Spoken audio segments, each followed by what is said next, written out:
Para poder debater com propriedade, a gente precisa saber comparar e aceitar as opiniões diferentes. Então, bora degustar 3 cervejas de cervejarias diferentes e ver o que elas podem apresentar para a gente. Qual é melhor? Qual o melhor aroma? Qual o melhor sabor? Qual delas causa a melhor sensação quando a gente está degustando ou mesmo tomando naquele churrascão? Bora provar?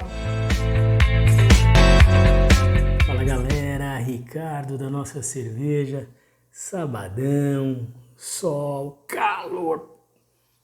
Bora tomar uma cervejinha, passar no mercado, fazer um grau com a galera e pegar umas diferentes. O que vocês acham? Quem nunca fez um grau com uma original?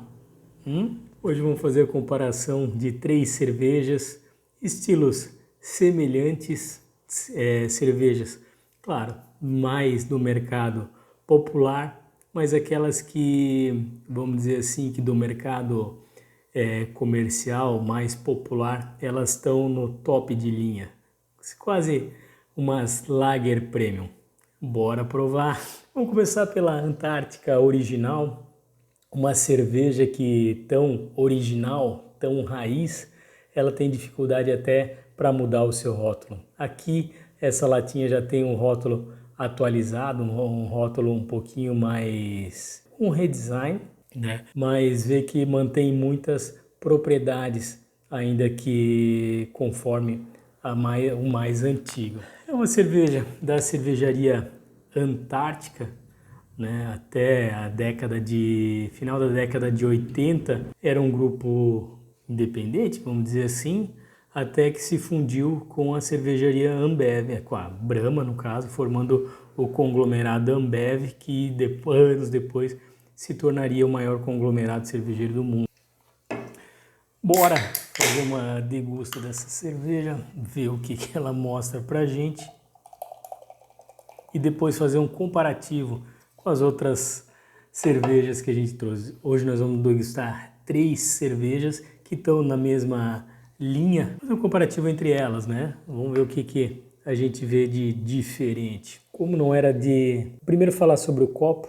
Das outras 2 cervejas eu tenho copo, que é da marca, e como eram taças, eu resolvi trazer uma taça também para tomar essa original.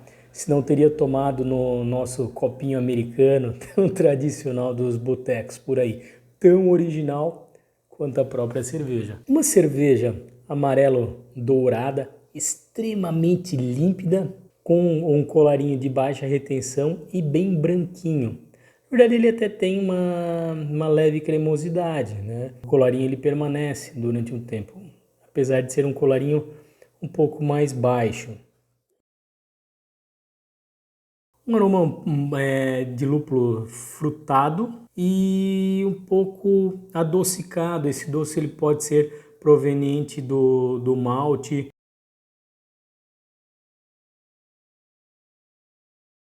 E aqui, no caso do milho, ele quase não está aparente. Brincadeiras à parte, mas esse estilo de cerveja, ele muitas vezes traz um cheiro do vidro de conserva, né? Da lata de conserva, de milho principalmente, né? E aqui nessa original ela não está tão presente.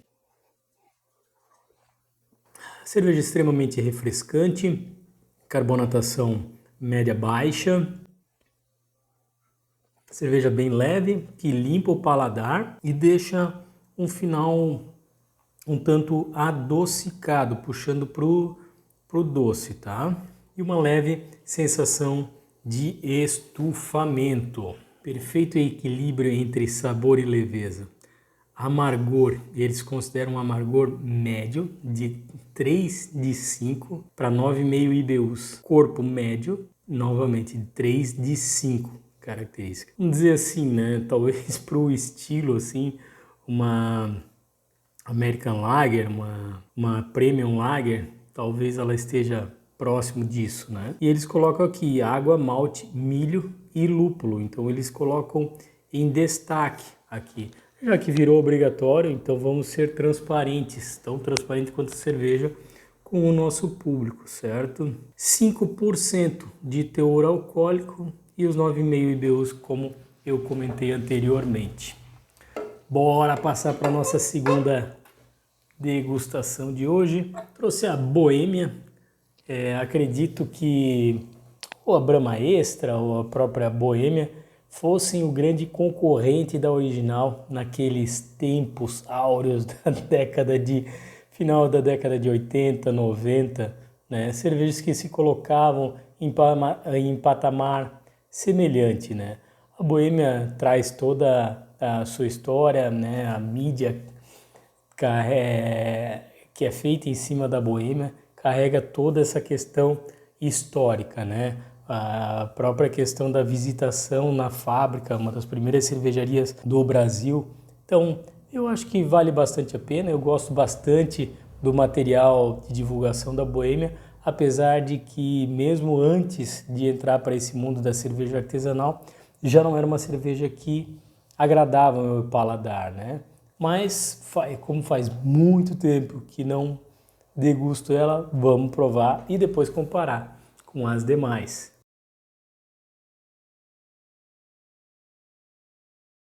Então, o copo da própria cervejaria Boêmia, cerveja bem transparente, um amarelo dourado, depois a gente pode comparar com as outras cervejas.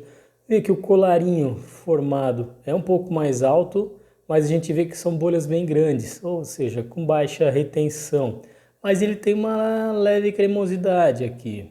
Uma consideração importante, essas são cervejas que elas não pedem um colarinho elevado. Então essa questão de ser baixa retenção, de ele baixar rapidamente, é absolutamente normal. Até porque são cervejas de corpo mais baixo, para serem feitas mais refrescantes. A própria carga de malte, ela é uma carga, além de simples, ela é menor, justamente porque a gente quer menos corpo possível.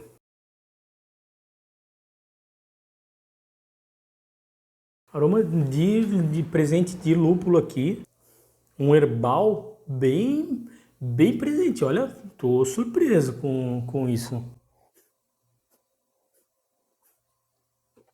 No paladar, uma cerveja que ela preenche a boca, é uma sensação de estufamento um pouquinho mais elevada, bem doce, tá? Bem doce a percepção dela. Muito provavelmente esse paladar doce, ele deveria ser proveniente do malte, mas ele aqui ele tá semelhante à glicose, mas aqui ele tá semelhante ao açúcar, né, que a gente conhece.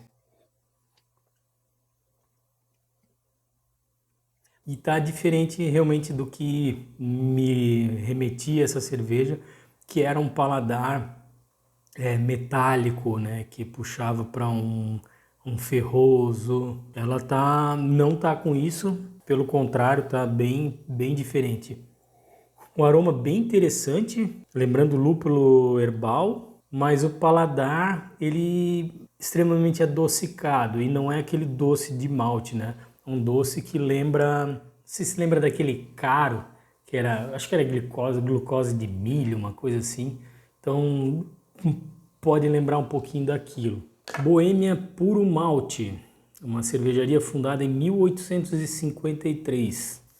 Olha, uma empresa no Brasil durar tanto tempo é de se admirar. O amargor dela, 9 BUs, e aí aqui ela se posiciona com um amargor médio, 3 de 5 pontos. E corpo semelhante, né? 3 de 5 pontos também. Sabor balanceado, equilibrada, perfeitamente corpo e aroma. Uma cerveja com 5% de teor alcoólico. E aí aquele negócio do marketing da Boêmia, diferente de outras cervejarias, pelo menos a questão das populares, ela conta uma história. Petrópolis Boêmia Puro Malte. Criada em 1853 pelo alemão Henrique Kremer, Boêmia é a primeira cerveja do Brasil. Produzida com matéria-prima importada, desde sua primeira garrafa, ela é indispensável no copo de quem entende de cerveja. Claro, né? A questão da matéria-prima importada, até hoje, a grande parte dos insumos para a produção de cerveja, ele é importado. Hoje a gente já tem uma grande produção de malte de cevada nacional. Malte de trigo também já é amplamente produzido aqui no Brasil, mas os maltes especiais, em sua maioria, ainda são importados, apesar de a gente já ter uma produção bacana aqui no Brasil, que absorve uma parte da produção de cerveja. A questão de lúpulos, eu realmente acredito que em breve o Brasil estará produzindo uma variedade boa de lúpulos para a produção de cerveja. O que ainda não acontece, mas sendo celeiro do mundo e sendo um produto atraente, porque o que vem de fora ele ainda é muito caro, o que baratearia, principalmente para as cervejarias mais populares, bastante esse produto. Então o incentivo, o interesse na produção desse tipo de produto, no caso lúpulo, é muito grande. E aí a gente vai para aquele insumo que é o mais complicado hoje na produção de cerveja, que é a questão da levedura, né? O fermento. Por mais que numa cervejaria a gente consiga replicar, multiplicar ele em laboratório, né? Vamos lá, lembra aquela história do iogurte, né? Que fazia em casa, então usava um pouquinho de iogurte anterior, botava mais leite e coisa, e aí ele se multiplicava. A cerveja é muito parecido o processo, né? Então tu pode reaproveitar o fermento várias vezes, com os devidos cuidados, obviamente, para não contaminar, continuar fazendo cerveja. Mas as cepas de fermento, elas são importadas. E no Brasil a gente está iniciando mesmo, está realmente engatinhando essa questão da produção de fermento. Nós temos alguns laboratórios, algumas empresas que já fazem esse fermento, né? Já replicam.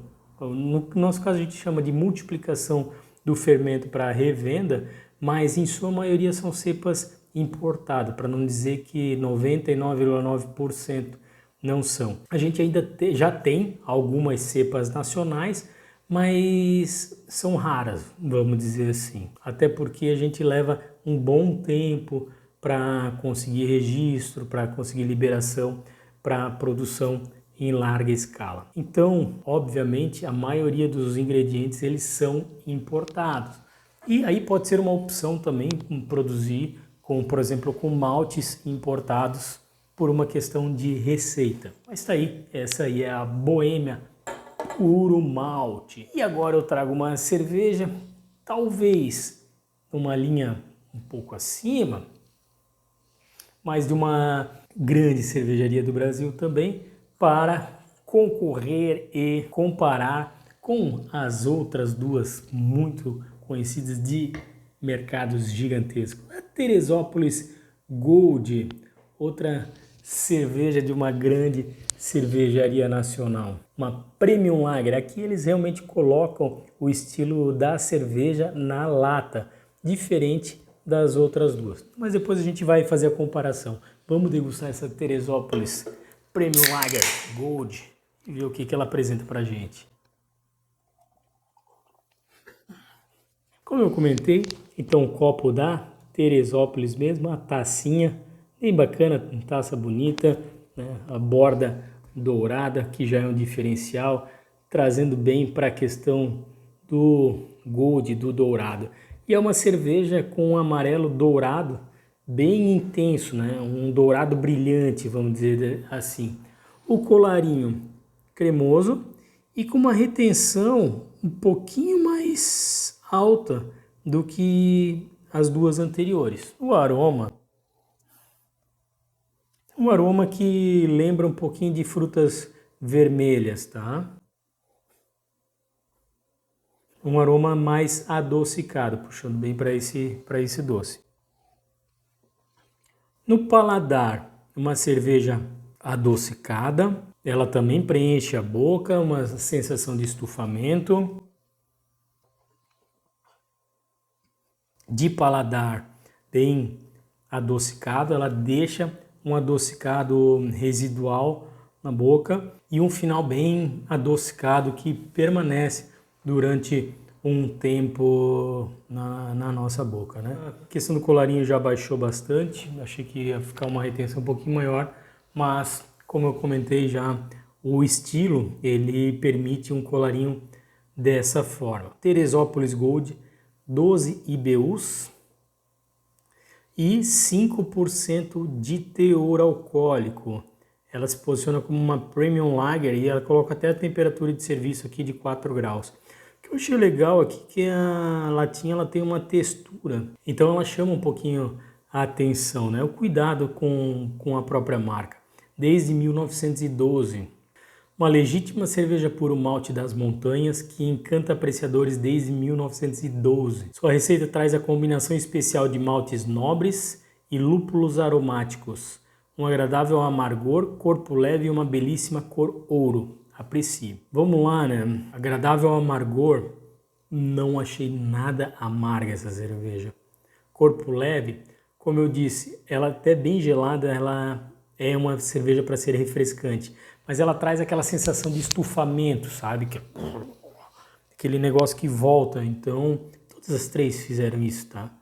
Então, nada em especial dessa daqui. E a belíssima cor dourada, né?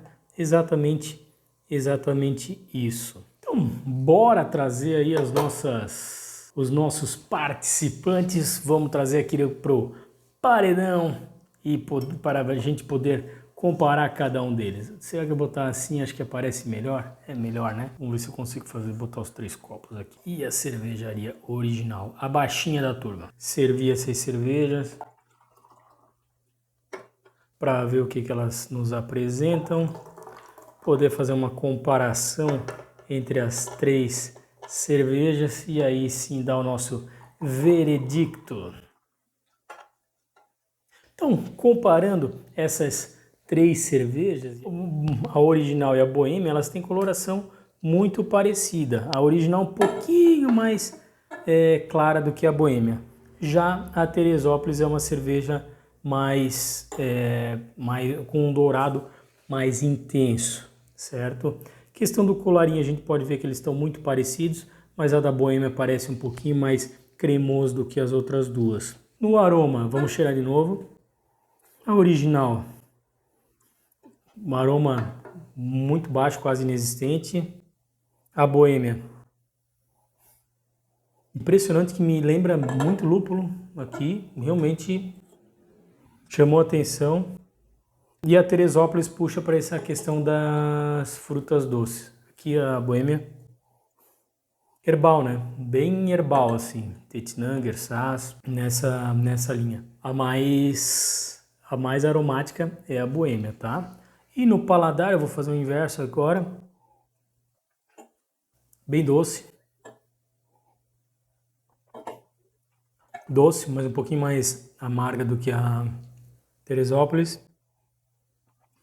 E a original lava tudo, né? A mais aguada das 3 cervejas. Olha, o resultado que eu vou dar agora, inclusive para quem me conhece, surpreende, tá? Mas das 3, a melhor é essa boêmia. O aroma tá mais agradável, bem bacana. Eu diria mais, tá? Tá bem bacana, né? Pelo menos na comparação que a gente tem aqui hoje. E o paladar dela, ele não é tão enjoativo, mas ele tem presença, ele marca de alguma forma. A original está extremamente aguada, tá? Então, principalmente quando a gente coloca aqui na comparação, desaparece qualquer sabor dela. Cerveja assim, mesmo sem presença, é mesmo. E a Teresópolis, ela traz um adocicado desagradável, né? Ele incomoda. E acredito que sim, que se fosse tomar numa quantidade maior, seria extremamente enjoativo. Acho que passaria. Na verdade, eu não tomaria em quantidade nenhuma dessas 3 cervejas. Não significa que já não bebi, mas hoje em dia eu não conseguiria tomar mais elas, porque nenhuma das 3 é agradável ao paladar hoje. Mas, como eu falei, das 3, a que eu indicaria hoje, como se você quisesse uma delas para levar no churrascão aí da galera, da família, dos amigos. Então, cara, leva a Boêmia Puro Malte. Olha, me surpreendeu o resultado. Então, galera, Conta aí pra gente qual é a tua opinião, se prefere mais a original, se prefere mais a Teresópolis Gold, se prefere uma outra cerveja, né, além da Boêmia. Dentre essas linhas premium das cervejas mainstream, das cervejas mais comerciais, qual delas é da sua preferência? Beleza, galera? Até a próxima. Cheers!